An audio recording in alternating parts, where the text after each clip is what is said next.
Baba Guru Nanak foundation Canada और सरोवर foundation के इश्तराक से ननकाना साहब में 3 पायलट प्रोजेक्ट्स का आगाज़ किया जाएगा। तालीमी इदारों में कंप्यूटर समेत व दीगर सहूलियात की फराहमी और हर साल बसारत से महरूम 550 बच्चों का मुफ्त इलाज कराएगी।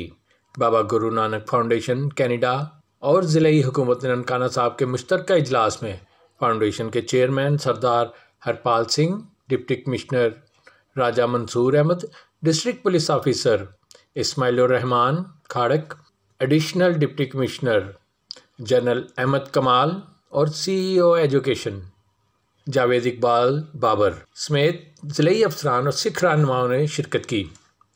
इजलास के दौरान गुफ्तगू करते हुए सरदार हरपाल सिंह ने कहा कि बाबा गुरु नानक के बिला तफरीक रंग व मज़हब इंसानियत की खिदमत का दर्ज दिया है। इसी जज्बे के तहत सिख कम्युनिटी ननकाना साहब में 3 पायलट प्रोजेक्ट्स का आगाज़ करेगी।